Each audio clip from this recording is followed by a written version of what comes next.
Bismillahirrahmanirrahim. Assalamualaikum warahmatullahi wabarakatuh. Alhamdulillah wa ala ni'matihi nasta'in ala kulli wadin. Asyhadu an la ilaha illallah wahdahu la syarika lah wa asyhadu anna Muhammadan abduhu wa rasuluh. Allahumma shalli wa sallim wa barik ala sayyidina Muhammad abdika wa rasulika nabiyil ummi wa ala alihi wa sahbihi ajma'in. Rabbi ishrah li sadri wa yassir li amri wa'hlul min lisani yafqahu qawli. Rabbana zidna ilma warzuqna fahma waj'alna minal shalihin. Ya Allah, ya Allah, ya Maha Pengasih lagi Maha Penyayang, ampuni ya Allah dosa keluarga kami. Ampuni ya Allah dosa kami ya Allah. Ampuni ya Allah dosa kaum muslimin dan muslimat ala yatim wa rahmat. Ya Allah, mudahkan kami mencari ilmu, mudahkan kami mempelajari ilmu, mudahkan kami ya Allah memahami ilmu dan mengamalkannya ya Allah. Ya Allah, berkahi majelis ini, berkahi rumah kami ya Allah. Amin ya rabbal alamin.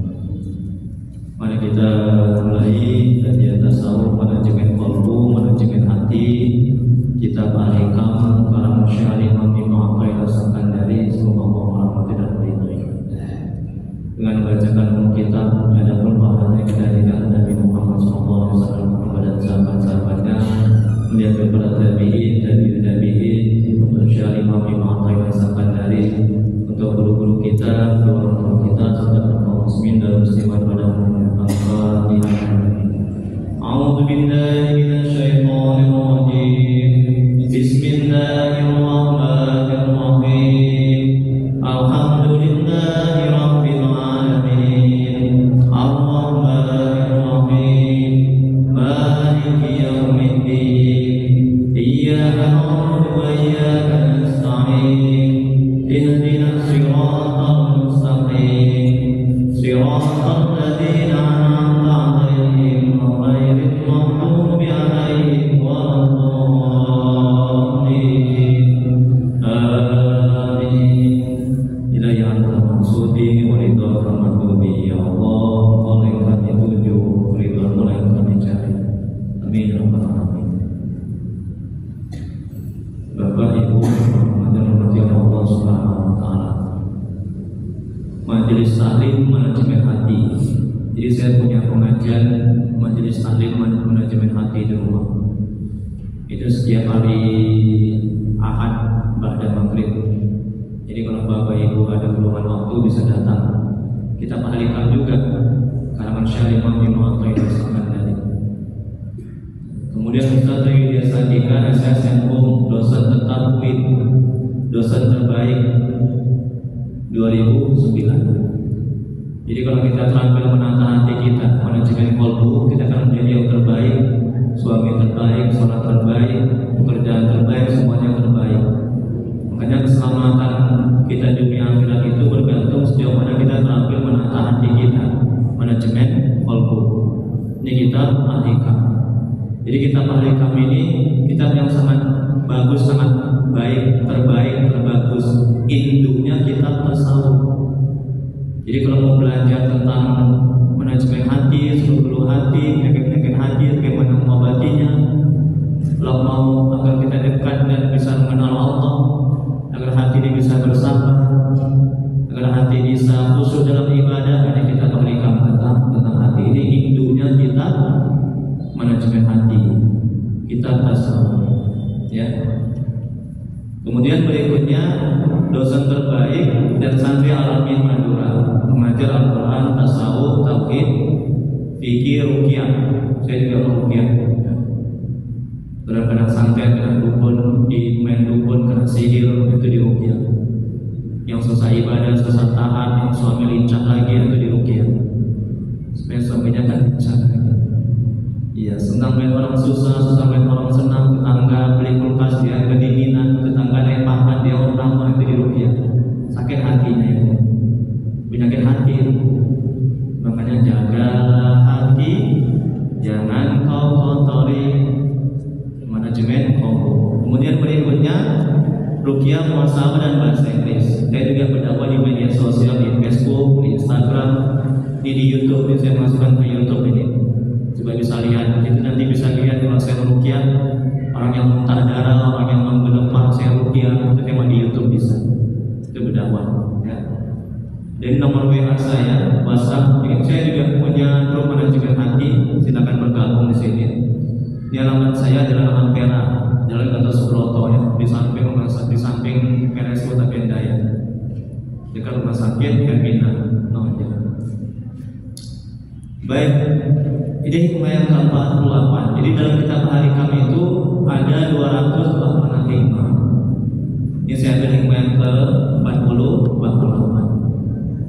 Ya, jadi mudah-mudahan kita bisa terus istiqomah dalam mempelajari kitab hari kami. Dan saya juga mengajak hari kami di masjid-masjid yang lain. Syekh Al-Imam sudah dapat semua bu materinya. Saya kalau mengisi pengajian saya kasih begini materi, karena ilmu itu mesti ditulis. Belum nanti lupa. Ini wakaf saya wakafkan ilmu kitab ahli kami ini kepada bapak ibu, semoga bermanfaat. Jadi kalau saya meninggal dunia terus mengalir pahala. Ya bu ya, bukannya berwakaf bu, ya. Wakaf sajadah, wakaf apa, ini wakaf ilmu, ini materi, jangan pelit. Syekh Al-Imam Ibnu Athaillah As-Sakandari, semoga Allah merahmati dan meridhoinya. Amin ya rabbal alamin. Beliau mengatakan dalam kitab Al-Hikam, karena hikmahnya yang ke-48, tidak ada amal ibadah yang lebih diharapkan, lebih diterima Allah daripada amal ibadah yang gaib, dari engkau menyaksikannya dan hina di sisi engkau adanya amal ibadah itu. Dengan kata Al-Imam, kita lihat penjelasannya. Banyak syarat agar amal ibadah bisa diterima oleh Allah. Amal ibadah yang kita lakukan apabila sudah cukup syarat dan rukunnya, terhindar daripada yang membatalkannya, maka amal ibadah itu sudah bisa dikatakan sah. Namun apakah yang sah sudah pasti diterima oleh Allah? Tentu tidak. Sah saja tidak cukup. Sah beramal ibadah belum tentu diterima. Makanya banyak orang sholat semakin jauh dari Allah. Banyak orang sholat semakin jahat, semakin membuat maksiat, semakin kotor hatinya. Itu kenapa? Karena dia tidak belajar manajemen hati. Karena hatinya penuh dengan penyakit-penyakit hati, seperti iri, dengki, takabur, sombong, ujub, riya. Kemudian berikutnya syarat agar amal ibadah diterima Allah, yang pertama, kita memandang dan menyaksikan amal ibadah yang kita kerjakan merupakan taufik. Apa taufik? Yaitu bimbingan Allah yang mengantarkan seorang hamba langsung pada hakikat kebaikan. Saat ini manajemen hatinya agar amal ibadah kita diterima. Jadi nggak cukup sah. Ya, sadarkan dalam hati bahwa kita bisa beramal ibadah karena taufik Allah. Apa bu?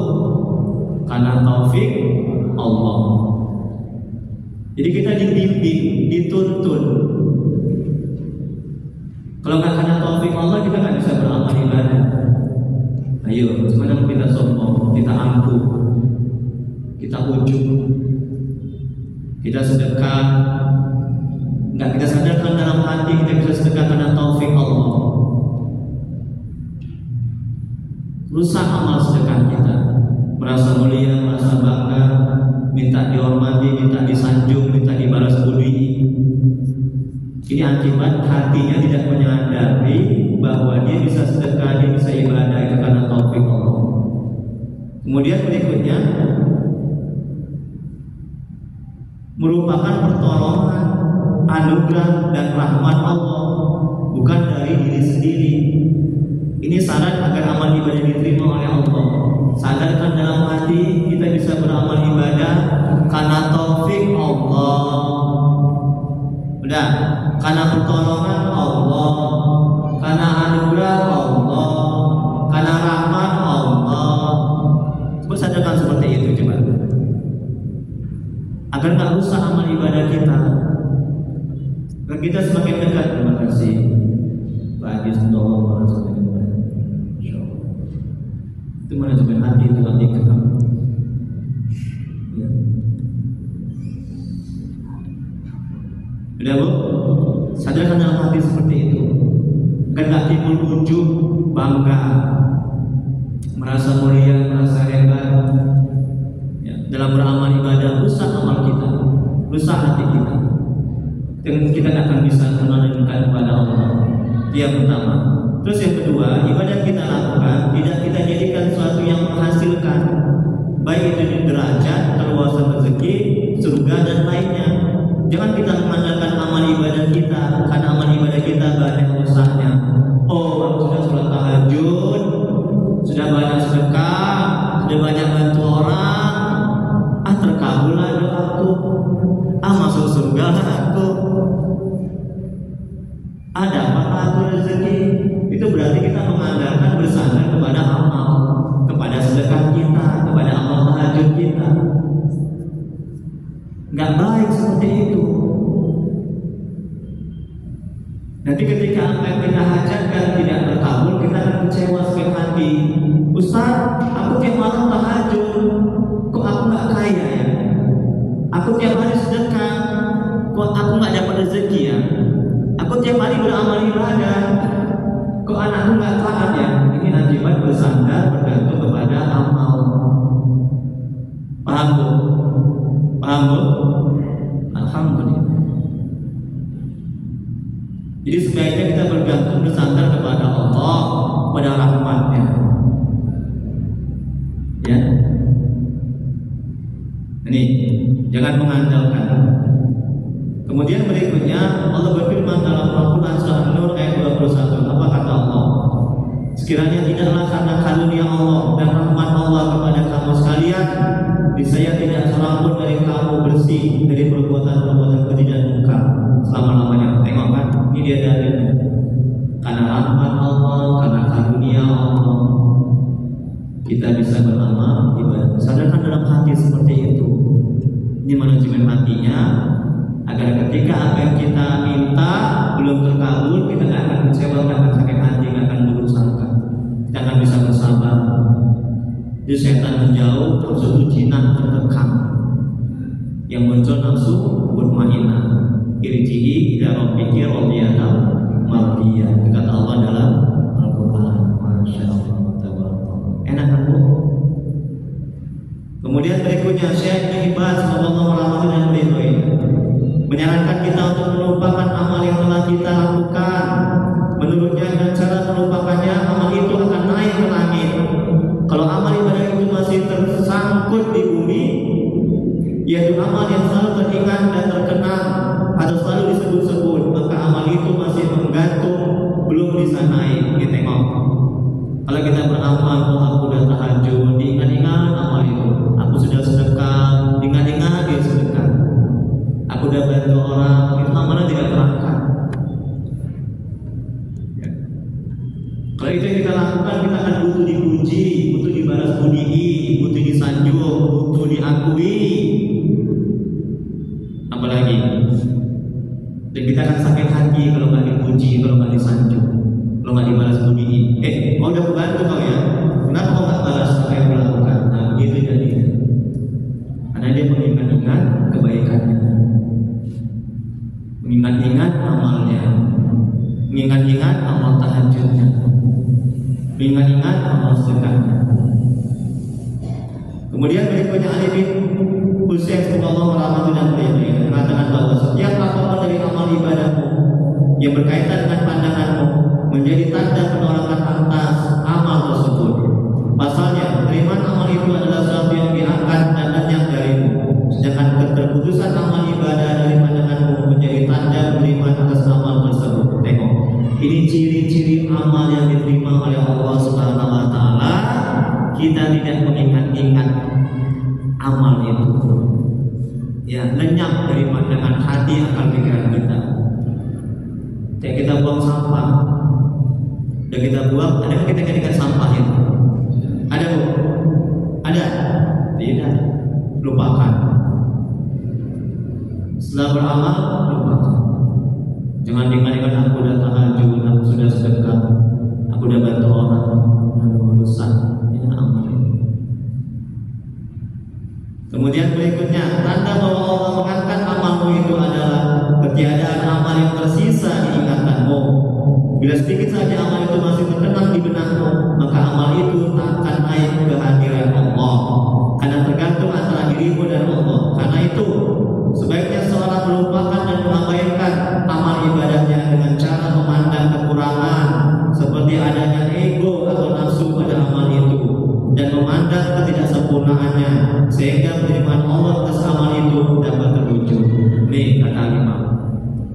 Jadi sebaiknya kita mengingat, merasakan, menyadari akan banyaknya kekurangan-kekurangan setelah kita beramal.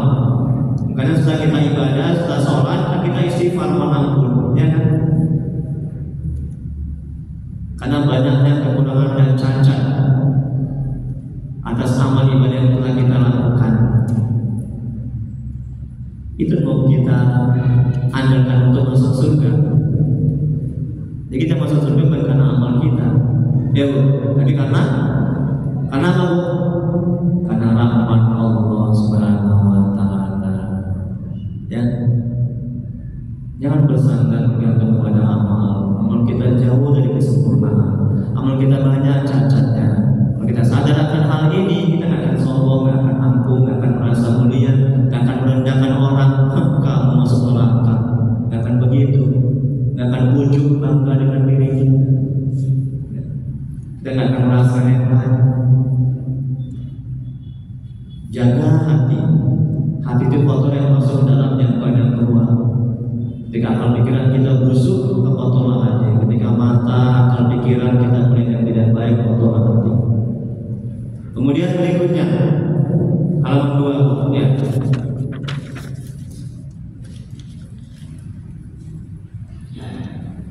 Oh, Bapak belum ada materi. Saya ada lagi sisa. Saya butuh lebih banyak. Tolong dikasih biar saya dapat pahala banyak. Ya, terima kasih Pak Haji. Semoga Allah memberkati. Yang belum dapat tolong diberikan. Nanti saya sedih kalau sedikit pahala saya.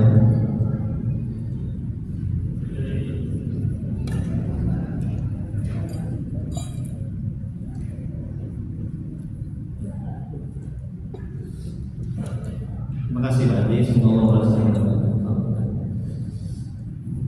Baik, halaman 2. Kalau menghilangkan ikatan atas amal ibadah yang kita lakukan terasa sulit, cara lain bisa ditempuh. Saya Zaruk semoga Allah merahmati dan berilmu menyarankan agar kita memandang amal kita penuh kekurangan.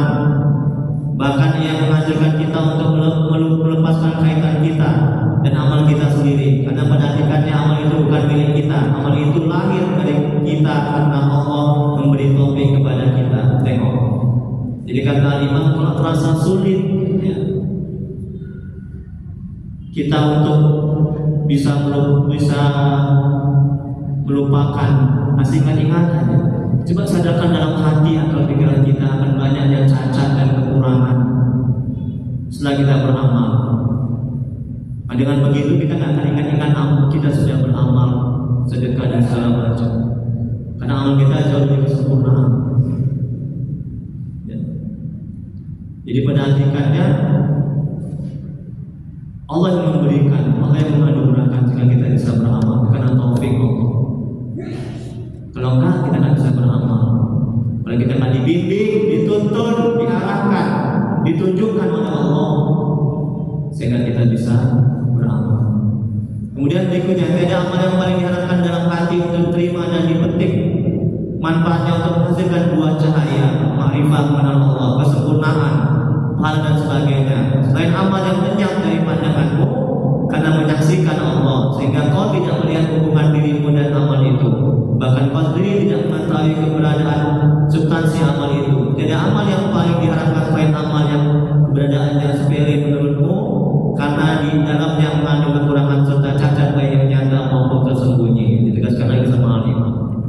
Banyak cacatnya, banyak kurangnya, bacaannya belum benar, tahajudnya, tajwidnya, makan makanan yang haram, ya, banyak menjolimi orang, menyakiti orang, sholat masih banyak gak khusuknya, ketimbang khusuknya, ya, wuduknya berantakan, istinjanya berantakan, ya, coba apa yang kita andalkan dengan amal yang begitu, ya Allah,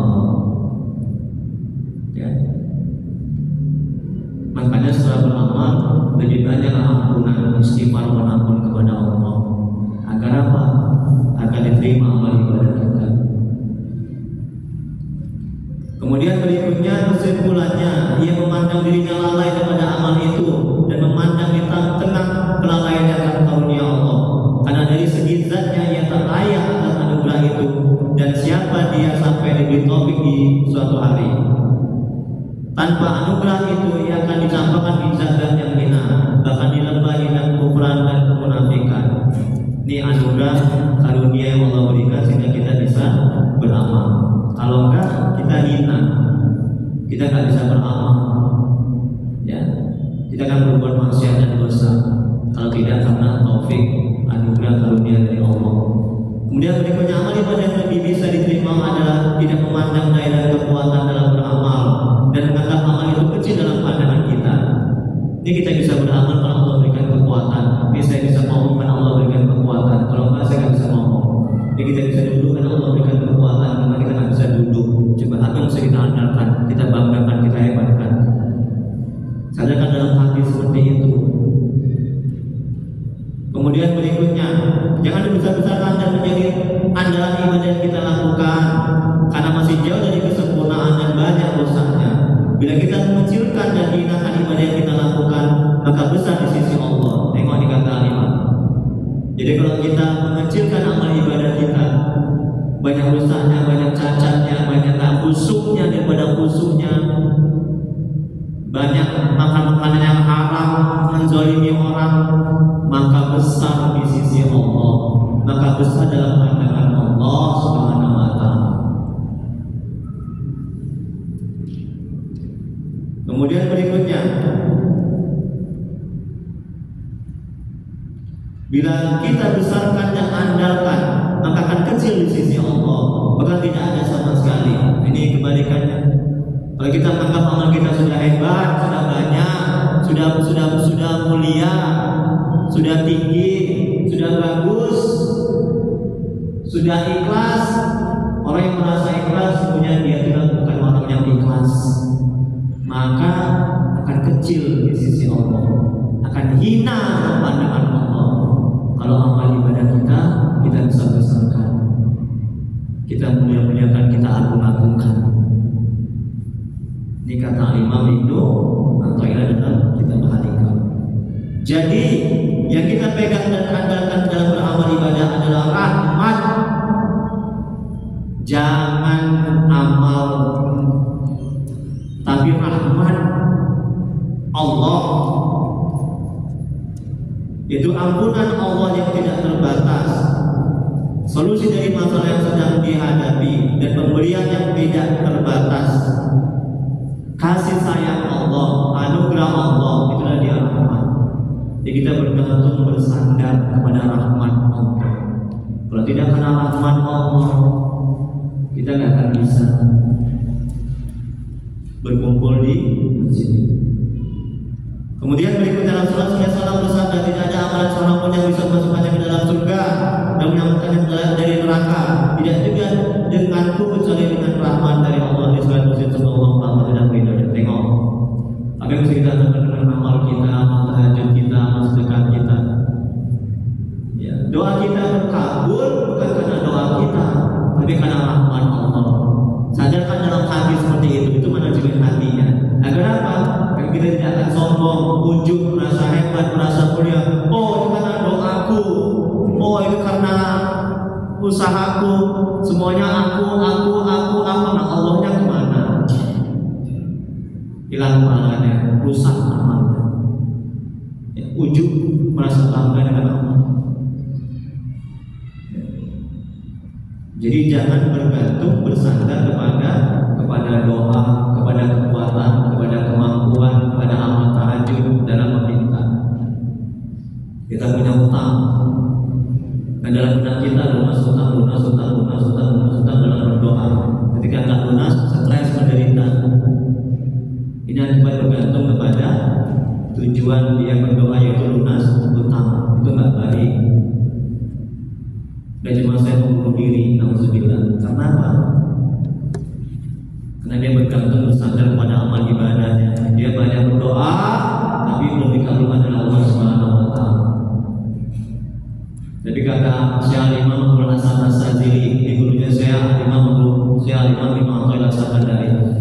Syekh Imam Ibnu Athaillah Sakandari, gurunya Syekh Abbas Al-Mursi. Syekh Abbas Al-Mursi gurunya yaitu Syekh Muhammad Hasan As-Sadzili, termasuk zuriat Nabi dari sisi Hasan dan Husain.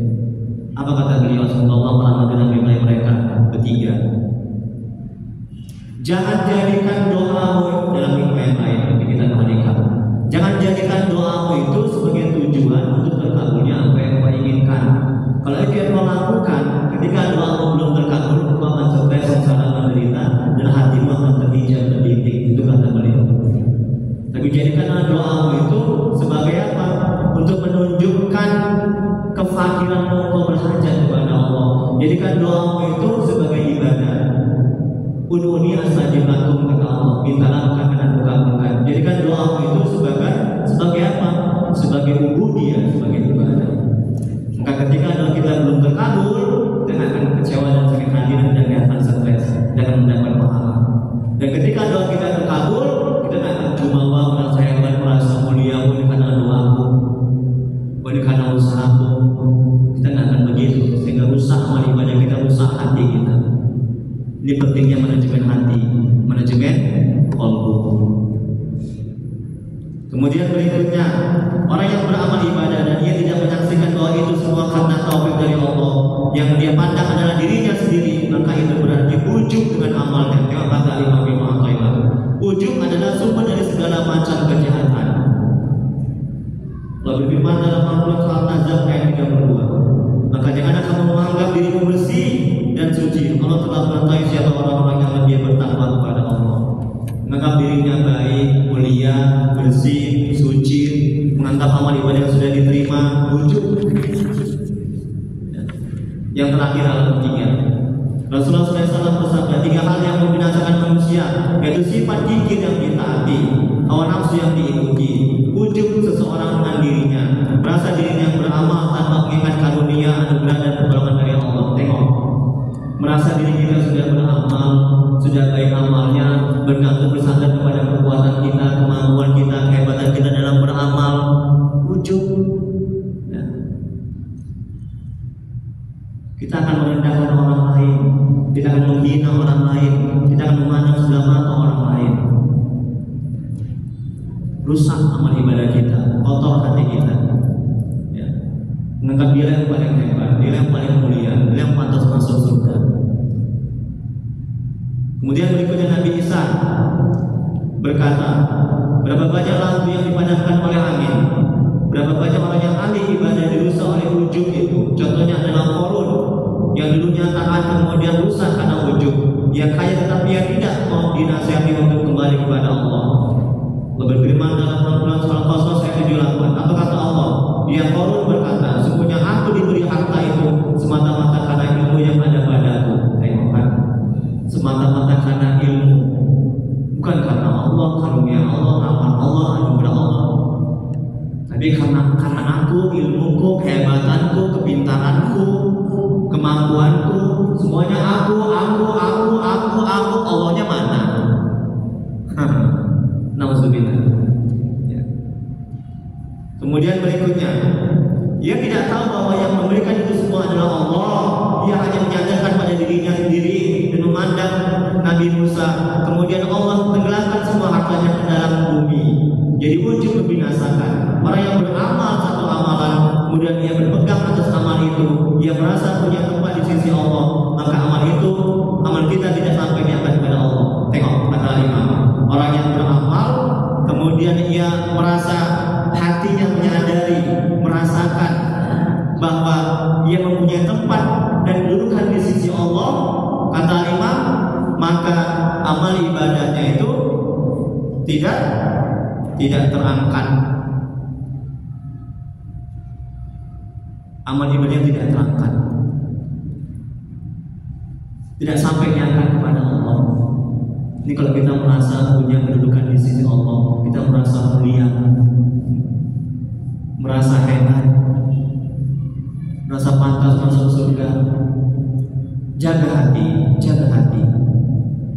Kemudian berikutnya, Rasulullah SAW bersabda, ibadah orang yang mempunyai tempat dan kedudukan di sisi Allah, maka amal ibadah itu tidak sampai kepada Allah. udah banyak tahajud, udah hebat lah, udah pantas masuk surga. Udah punya yang mulia di sisi Allah, didudukan Allah. Dalam kitab Ulumuddin karena Imam Ghazali sallallahu alaihi wasallam ada seorang ahli ibadah mempunyai hajat kepada Allah, lalu ia berdoa dan tidak dikabulkan oleh Allah. Ahli ibadah mengatakan, kalau aku minta kepada Allah dan doaku tidak dikabulkan, berarti aku orang yang tidak mempunyai kedudukan di sisi Allah. Allah mengutus malaikat untuk menemui ahli ibadah dan katakan kepadanya bahwa kamu merasa tidak punya kedudukan di sisi Allah, itu lebih baik dari ibadah kamu selama 60 tahun. Tengok itu.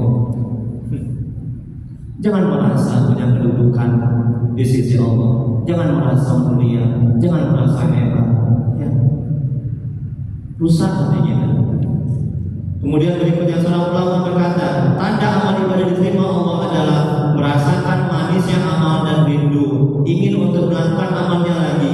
Dan ciri amal ibadah yang tidak diterima adalah malas dalam mengerjakannya. Dalam hikmah yang lain juga begitu kata Imam, ciri-ciri amal ibadah diterima adalah merasakan lezatnya, manisnya, nikmatnya, ketenangan hati dalam beramal ibadah. Itu ciri-ciri amal ibadah diterima. Nah, kita sudah merasakan seperti itu belum? Kalau belum, patutlah kita banyak bertobat. Jangan buat maksiat dan dosa. Jangan menzalimi orang, jangan makan yang haram. Jaga hati. Ini ciri-ciri amal ibadah diterima. Baca Quran nikmat lezat, zikir hati nikmat lezat, mencari ilmu agama seperti ini hati nikmat lezat, tenang, damai, tentram. Membantu orang berdakwah, memberikan ilmu manis, nikmat lezat. Sehingga lagi terus lagi ingin tak gerak. Kemudian berikutnya, seperti halnya ketika seorang memberikan hadiah kepada raja, raja senang terima hadiah itu, maka ia juga akan sangat senang. Kemudian ingin berulang kali untuk memberikan hadiah. Tetapi ketika hadiah tidak diterima, ia akan menjadi malas dan kurang bersemangat untuk memberikannya lagi. Amal soleh yang menimbulkan ketakwaan dan memberikan kekuatan untuk senantiasa beramal soleh setelahnya adalah amal yang dicintai oleh Allah dan diterima oleh Allah Subhanahu wa taala. Bagaimana dalam Al-Quran surah Al-Maidah ayat 27? Sungguhnya Allah hanyalah menerima dari orang-orang yang bertakwa saja. Orang yang bertakwa itu orang yang beramal, yang sudah merasakan nikmatnya, lezatnya dalam beramal. Kemudian yang terakhir, hikmah yang mengajarkan kita agar tidak menjadi takabur dengan amal ibadah yang pernah kita lakukan.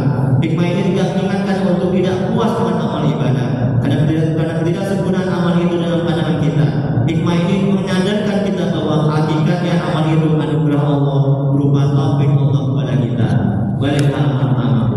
Jadi kalau hikmahnya kata Syekh Imam Ibnu Athaillah As-Sakandari, kalau kita perhatikan, tidak ada amal ibadah yang lebih diharapkan lebih diterima Allah daripada amal ibadah yang gaib dari engkau menyaksikannya. Jadi ciri-ciri amal ibadah diterima adalah kita tidak mengingat-ingat amal ibadah kita itu, lenyap dari pandangan kita, dan kita merasakan manisnya lezatnya dalam ketaatan dalam ibadah. Itu ciri-ciri amal ibadah diterima. Berkata Imam, dan hina di sisi engkau adanya amal ibadah kita. Kita menganggap amal ibadah kita banyak rusaknya, banyak cacatnya, banyak bolongnya, banyak nggak khusyuknya. Coba itu yang kita banggakan, yang mau kita hebatkan, yang mau kita sombongkan dalam beramal. Wallahu a'lam. Allah yang Maha mengetahui. Baik, silakan kita ada berdiskusikan.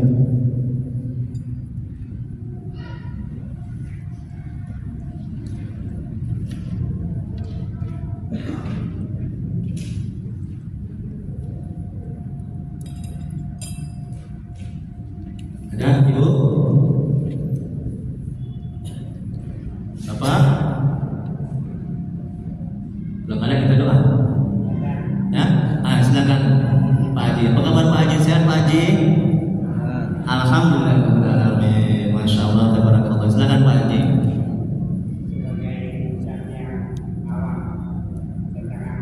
Iya Pak Haji. Ingin bertanya-tanya. Iya, saya juga abang Pak Haji. Nah, Tafakur dan zikir.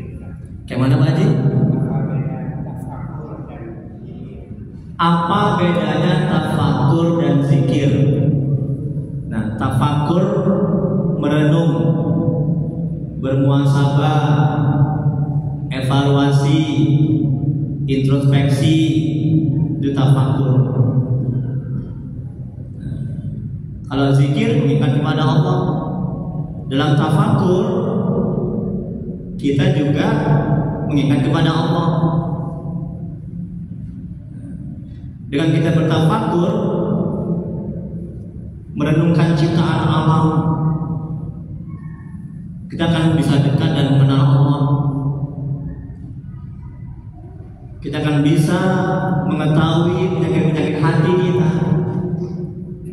Kita akan bisa mengetahui, menyadari akan banyaknya cacat dalam beramal ibadah kita.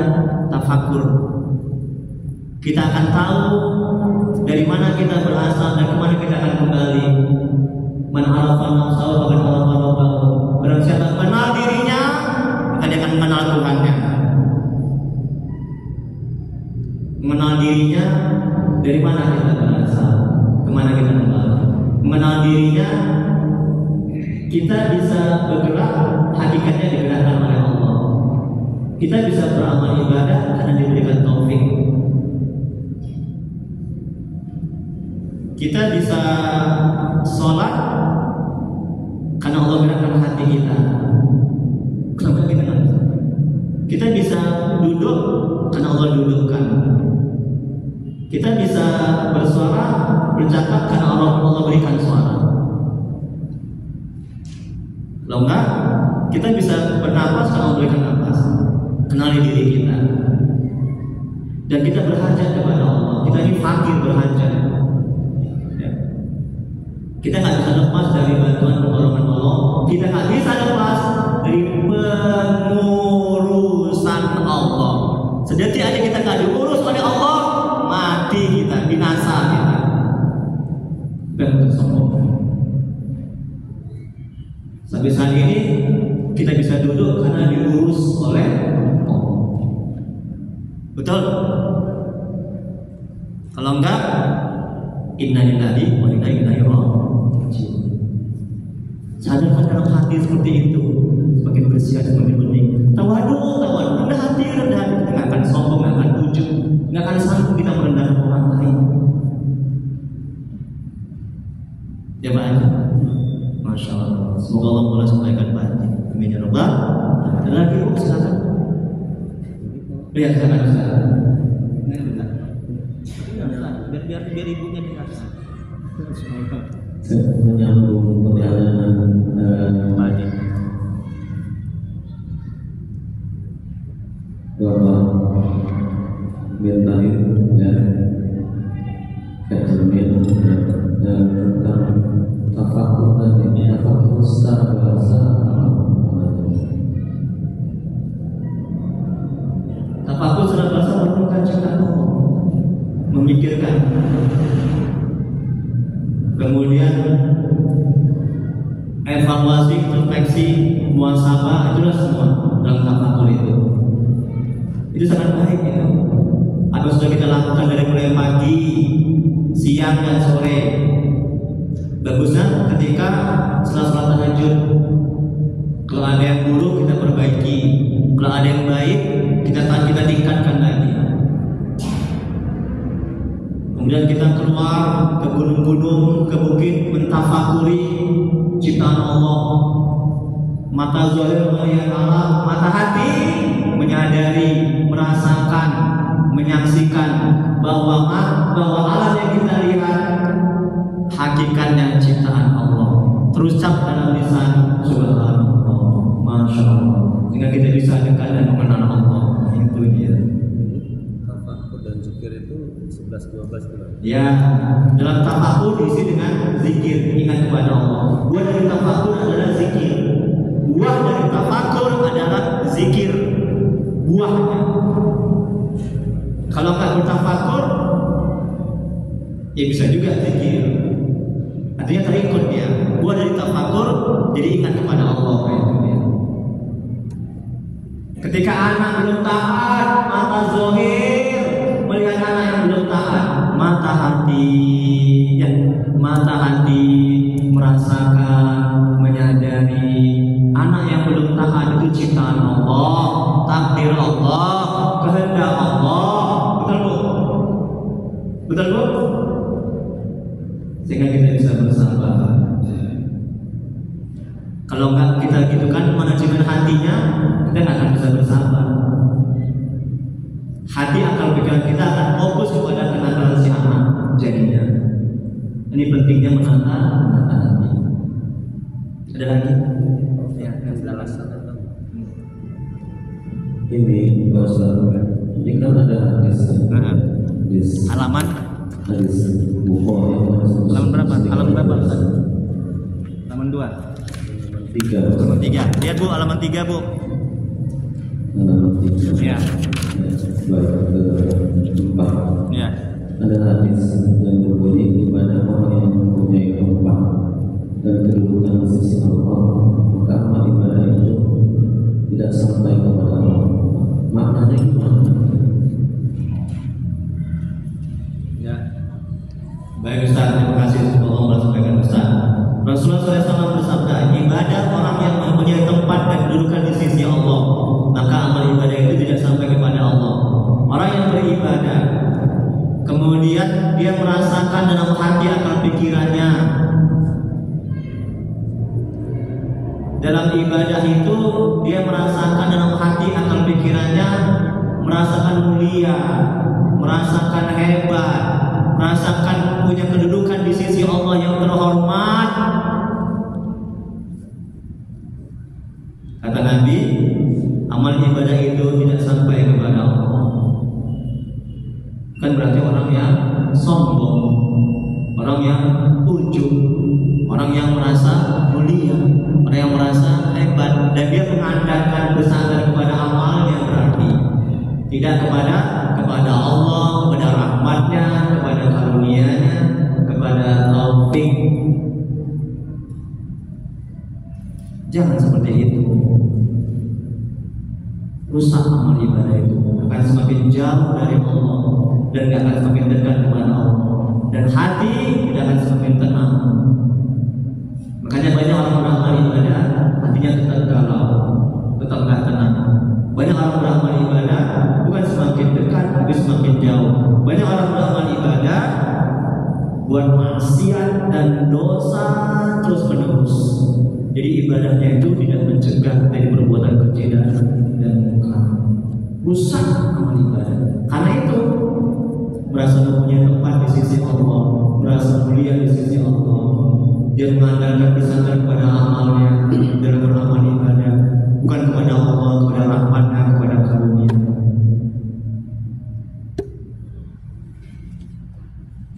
Sama halnya tadi seperti yang saya jelaskan dalam berdoa.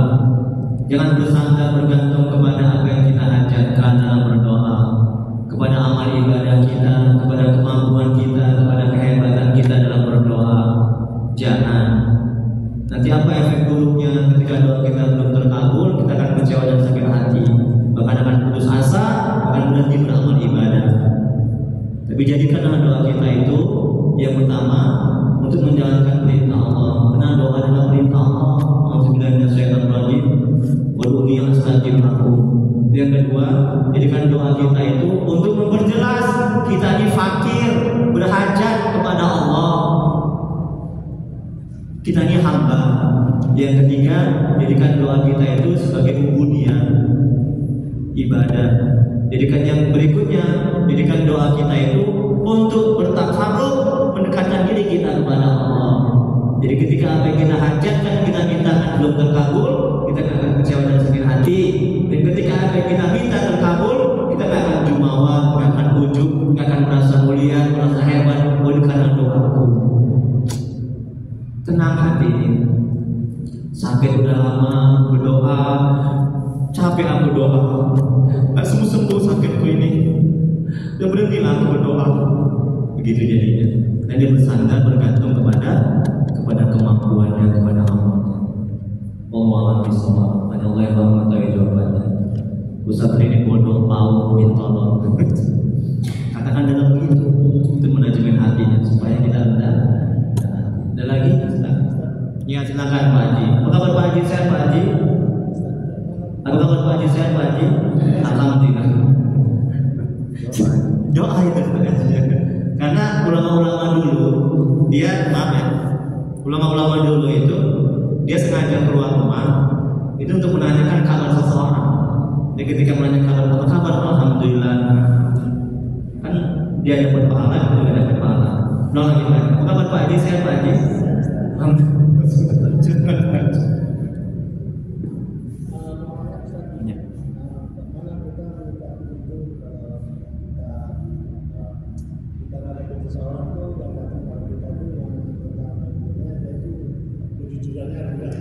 Ya.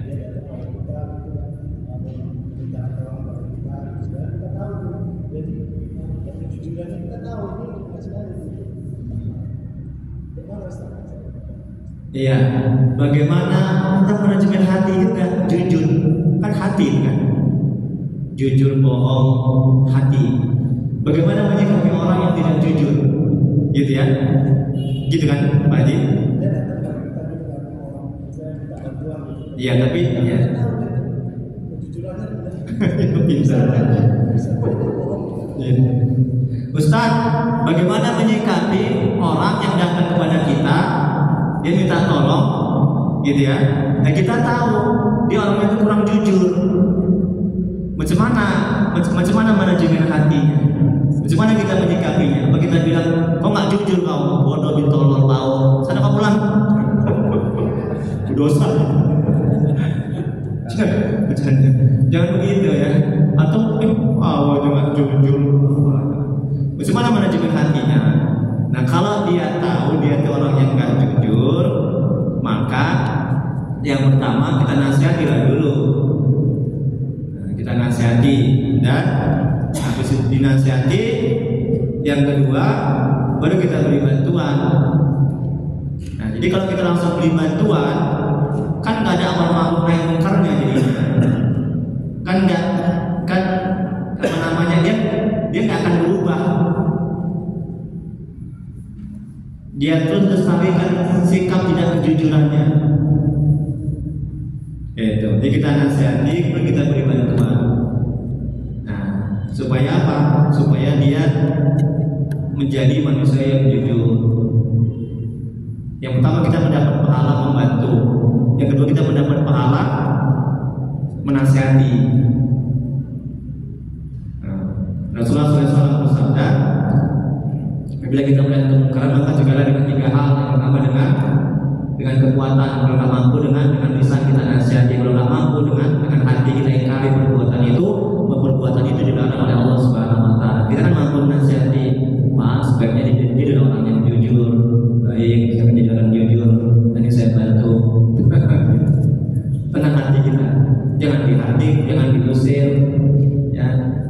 Hanya orang nggak jujur ini, udahlah tutuplah pintunya, pura-pura aja nggak dengar dia ketok pintu. Assalamualaikum, atau orang pembohong nggak jujur kau, jangan begitu. Rusak hati kita, betul? Ya, kita buka aja, silakan masuk, kasih minum. Sedekah Rasulullah SAW bersabda, sebagai sedekah adalah air putih aja baik, apalagi tambah lagi kue, berkedel, kasih. Makanya ya datang ke rumah saya selalu saya kasih nasi, ya karena bisa kali pahalanya. Ini pahalanya besar nih, masuk dan dapat pahala di besar. Ya pengurus masjid ini ngasih minum. Ibu juga kan berpangkat berinfak di masjid ini kan, dapat juga pahalanya. Amin. Ibu diam aja dia. Alhamdulillah. Begitu ya Pak Haji ya. Itu manajemen hatinya. Jangan kita usir, jangan kita hati. Jaga hati. Ya, jaga hati. Hati itu kotor yang masuk ke dalam, bukan yang keluar. Ketika kita mau yang tidak baik, kotorlah hati. Ketika kita pikiran yang tidak baik, ini orang yang tidak jujur ini jahat ini, kotorlah hati. Jaga hati, jangan sampai itu kotor itu. Yang lain lagi bukan, silakan. Ngomong alam bisawab, hanya Allah yang maha mengetahui. Perlu kita katakan ngomong alam bisawab, hanya Allah yang maha mengetahui jawabannya. Jadi kita rendah hati saja, kita ini bodoh bin tolol bin maut. Jadi saya tadi nggak akan ganggu ganggu, nafsu nggak akan ganggu, terhindar. Nah, itu begitu manajemen hatinya supaya tetap terjaga. Allah alam bisawab, hanya Allah yang mengetahui jawabannya. Yang jawab hatinya Allah, bukan saya. Itu ilmu Allah. Begitu manajemen hatinya. Pada hakikatnya yang menjawab itu adalah Allah, bukan saya. Allah gerakkan hati saya, lisan saya, pikiran saya. Allah kasih ilmu sehingga saya bisa menjawab. Kalau enggak, saya bodoh, bintol. Saya nggak bisa jawab. Nah, begitu manajemen hatinya supaya nggak muncul merasa mulia, merasa hebat, merasa segalanya. Rendah hati tawadu. Silakan lagi aja. Ini silakan Pak Haji. Kabar Pak Haji, saya Pak Haji. Alhamdulillah. Ustaz saya belum haji, kan doa. Benar Ustaz? Ya, ada yang bilang begitu Bu. Ustaz, Bu, ada ibu-ibu juga. Apa kabar Bu Haji? Ya Ustaz saya belum haji kok. Belum. Kadang kan doa. Mereka mengaminkan. Ya kan? Jadi bilang yang baik-baik, yang bagus-bagus. Apa kabar Pak Haji? Sehat? Alhamdulillah. Silakan Pak Haji. Ya.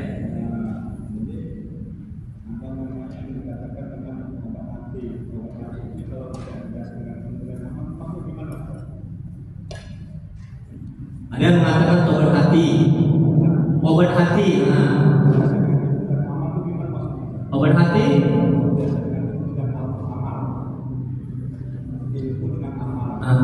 Obat hati kemudian amal. Gimana maksudnya tadi? Obat hati.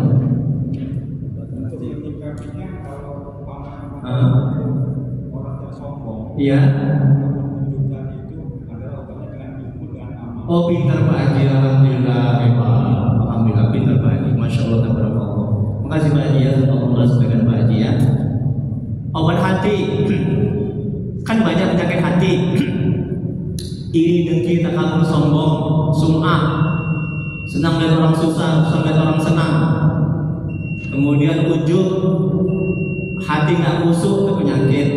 Kikir, bakhil, itu penyakit, sombong. Nah, obat hati itu apa? Obat hati. Obat hati, apa obat hatiku? Apa obat hati? Ya? Zikir, baca Quran. Ini termasuk obat hati nih, mencari ilmu agama, itu obat hati. Kalau obat bening, Panadol, Bodrek. Obat hati, zikir, obat, baca Quran, hadirin majelis taklim, bergaul dengan ulama-ulama, itu obat hati. Jadi hati yang berpenyakit akan sembuh dengan itu. Nah, hati letaknya di dada sebelah kiri, sebelah sini. Maaf di bawah dada sedikit, dia nggak bisa dilihat, nggak bisa dipegang, nggak bisa dirasa. Dia punya sifat-sifat ketuhanan seperti penyayang, pengasih. Rasulullah SAW bersabda, "Pada tubuh dan sumpah daging, mulai itu dosa-dosa seluruhnya apa yang tidak di hati." Hati. Kalau di hati itu baik dari seluruh anggota tubuh, mata kemudian yang baik-baik, telinga yang baik-baik. Kalau hati yang segumpal itu rusak seluruh anggota tubuh. Hati yang bergerak seluruh anggota tubuh untuk taat kepada Allah. Makanya orang sekarang lebih sibuk untuk membereskan, mengurusi badan. Betul. Kan badannya juga akan cacing kalau mati. Dia kan hancur. Kita nggak pernah ditanya, "Oh kemana? Aduh, saya punya penyakit hati sombong. Saya mau keluar negeri dulu, saya mau obati." Pernah dengar begitu? Nggak pernah. Tapi sering kali kita bilang, "Oh kemana? Saya mau keluar negeri kan. Saya punya penyakit lever, ginjal." Dan ketika hati sakit, tenang-tenang saja. Adalah hati yang kembali kepada Allah. Qalbun salim. Ada hati yang sakit, qalbun salim. Ada hati yang selamat, qalbun salim. Obat hati. Itu ya Pak Haji. Nah, ini termasuk juga obat hati. Ya, hati yang galau, hati yang gak tenang, hadir majelis taklim, kumpul bersama ulama-ulama, tengok wajah-wajah ulama, tenang hati ini. Tengok Pak Haji itu yang pakai peci robe itu, tenang hatinya, tengok wajah selalu ceria, selalu senyum, enak. Kalau kita melihat wajah orang preman, pemabuk, enak tengoknya. hati kita pun jadi galau kan. Makanya bergaul sama ulama itu diobat hati, ya. Jaga hati, jangan kau kotori, jagalah hati lentera hidup ini. Ini bahagia. Kira-kira cocok nggak jawabannya? Kalau cocok dicocok-cocokkan dengan bahagia. Bercanda ya. Stop. Sorry. Jaga hatimu ya, mulai sekarang ya ya. Nah, aku nama ibu itu di gelangnya itu belum ada ganti, itu kan training itu. Ibu-ibu berkeliling, bukan di sini. Ibu itu si gonta ganti aja di sarungnya nih. Kamu tahu nggak? Urusannya tuh minjem itu. Udah hati kan musuh kan, iri gede kan. Jaga hati ya. Ini sumber keselamatan kita ya, hati ini. Ya, bukan badan. Orang mati-matian dari gemuk berusaha untuk kurus, betul. Hidung yang pesek berusaha untuk mancung, betul. Ya. Ini pipi yang jerawatan ini, muka jerawatan berusaha untuk diluruskan. Tapi ketika hati itu nggak tenang, hati itu iri, dengki, takabur, hati itu nggak khusyuk dalam ibadah, dalam sholat, hati tidak merasakan kelezatan, kenikmatan, manisan dalam taat, tenang saja, Bang. Kalau kata Imam Malik bin Anas yang kita kaitkan, ya kan? Ciri-ciri amal ibadah yang diterima adalah apa, Bu? Bu? Ciri-ciri tadi yang kita kaji tadi dalam kita rekap. Ciri-ciri amal ibadah yang diterima adalah hati. Bu, bantulah Ustaz, Bu. Hati apa, Bu? Hati merasakan. Ayo saya kasih duit nanti ulang bisa jawab. Hati merasakan manisnya, lezatnya, nikmatnya dalam zikir, dalam baca Quran, dalam pengajian seperti ini, dalam mencari ilmu agama, dalam wirid. Ya Allah, tenang kali. Ya sholat tahajud, tenang hati ini. Zikir di malam hari, enak hati ini. Lezat ya Allah, namanya rasa. Bagaimana menggambarkan rasa? Ya kan? Kajian tasawuf itu kajian rasa ini, kajian tentang hati. Ya kan? Kan bagi orang yang sudah mengalami. Bapak Ibu tahu nggak rasanya durian? Tahu kan? Kenapa? Karena sudah merasakan. Ya, namanya kaji rasa, hati. Allah hanya Allah yang maha mengetahui. Ada lagi? Nikmatnya, lezatnya. Dan sampai subuh pun saya tahan, insya Allah. Ada lagi, Bapak Ibu?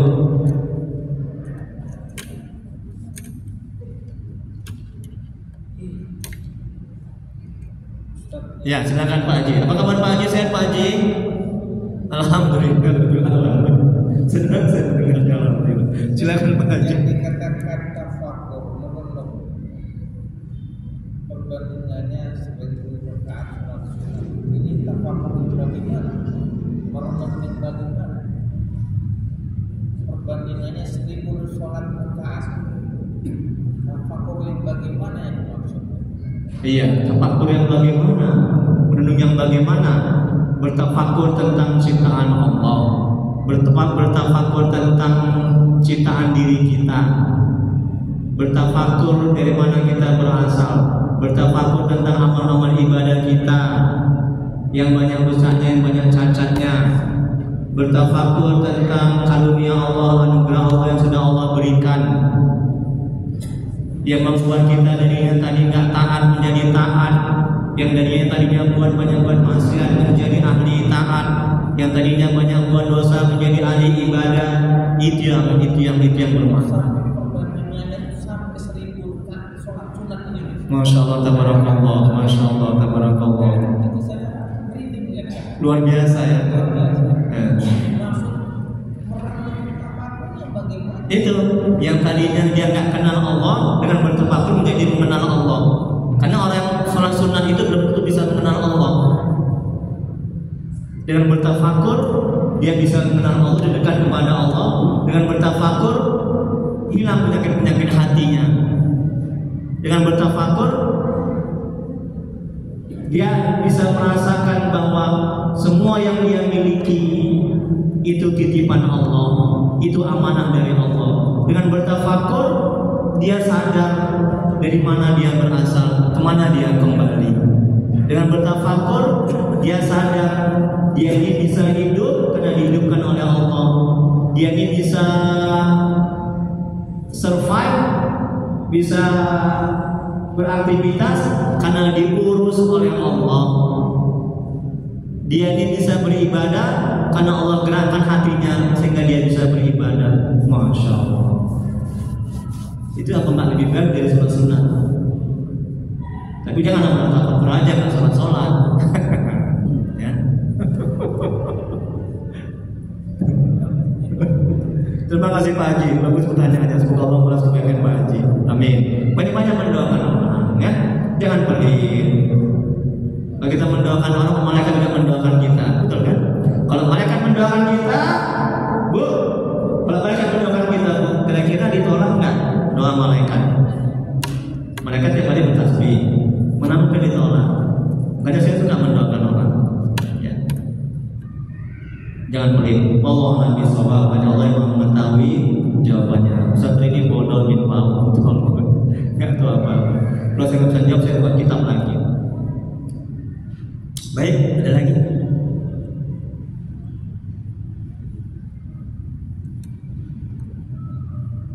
Belum ada doa? Cukup atau udah? Cukup? Doa kita? Doa Ustaz? Ya, oke. Bismillahirrahmanirrahim. Allahumma sholli ala sayyidina Muhammad. Allahumma sholli ala sayyidina Muhammad. Allahumma sholli ala sayyidina Muhammad.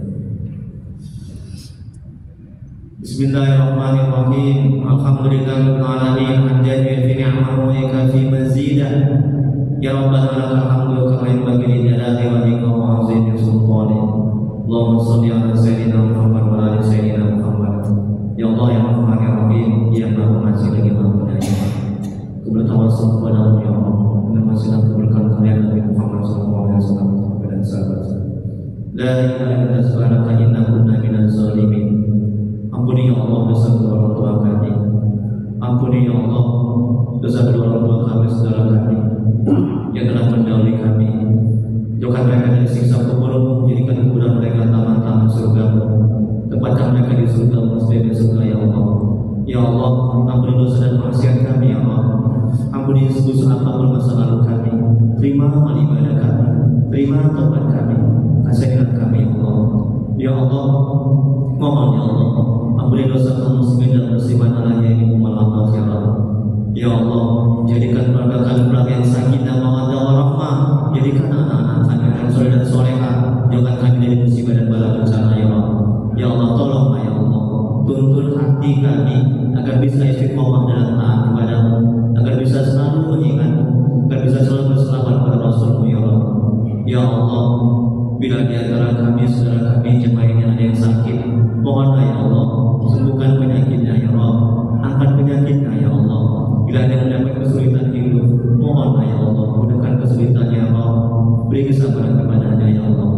Ya Allah, mudahkan rezeki kami dan berkahi, mudahkan urusan kami dan berkahi, panjangkan umur kami dan berkahi ya Allah. Rabbana la tuzigh qulubana ba'da idh hadaytana wa hab lana min ladunka rahmatan innaka antal wahhab. Rabbana atina fid dunya hasanah wa fil akhirati